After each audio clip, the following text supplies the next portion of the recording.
Dawk li qed jiġu akkużati flimkien mal-eks deputat Laburista Silvio Grixti bis-serq mill-benefiċċji u li huma ħbib tiegħu kienu jitolbu s-somma ta' 5,000 euro mingħand il-persuni li kienu jieħdu l-benefiċċji soċjali b'mod fraudolenti.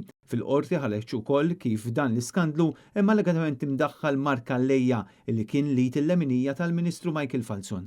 Quddiem il-Maġistrat Rachel Montebello komplet il-kumpilazzjoni kontra Silvio Grixti li qed jiġi mixli li kien jiforma parti minn grupp kriminali li wettaq frodi, li falsifika dokumenti, għamel dikjarazzjonijiet folots, ħasil ta' flus u li xtara proprjetà meta kien jaf li kienet ġejja minn attività kriminali. Il-prosekuzzjoni qed titlob ukoll il-qorti biex jittieħedlu il-warrant ta' tabib.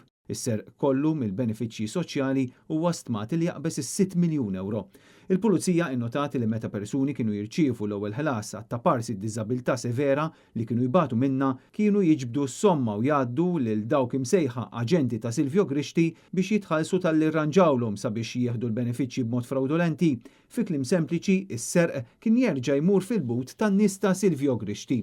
Fis-seduta tal-erba li ħadet aktar minn 4 sigħat xiedu diversi persuni li tefgħu dawl fuq kif kienu qed jitmexxew l-affarijiet fejn l-ispettur Sean Friġġieri permezz ta' PowerPoint presentation spjega kif l-investigazzjoni ħadet daqstant fit-tul u qal ukoll li minn chats fuq WhatsApp ħareġ kif l-akkużati u persuni oħra kienu jikkolaboraw flimkien. Tenna li kien hemm persuni li diġà tresqu l-qorti u ammettew li ħadu benefiċċju b'mod irregolari li għall-ewwel bdew isemmu persuni oħra li għenuhom biex jieħdu l-benefiċċji fejn irriżulta li dawn il-persuni kienu mejta.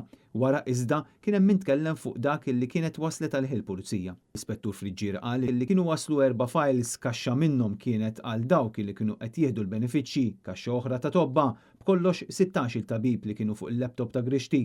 Kien hemm ukoll kaxxa relatata mad-Dipartiment tas-Sigurtà Soċjali u kaxxa oħra files oriġinali relatata ma' Transport Malta li dawn daħlu fiha peress li suppost ammont ta' persuni li ħadu l-benefiċċju ma setgħux isuqu l-karozza u suppost kellha tittieħed il-liċenzja. Waqt l-istess seduta l-avukat Jason Azzopardi staqsa jekk ċertu Mark Allejja, Person of Trust tal-Ministru Michael Falzon magħruf bħala Gulija, kien xjordna reconsiderations għal dawk li ma kinux jgħaddu mit-test biex jieħdu l-benefiċċji u kienu wkoll jibgħat screenshot minn fuq il-mobile u jordna lil bord biex min ma jkunx għadda jispiċċa jgħaddi u jieħu l-benefiċċji. Id-Direttur tas-Sigurtà Soċjali qal li ma jafx dwar dan. Fuq mistoqsija oħra l-istess direttur qal illi ma sar l-ebda rapport fuq it-tobba tal-bord imma qed jiġi kkunsidrat illi jistgħu jittieħdu passi.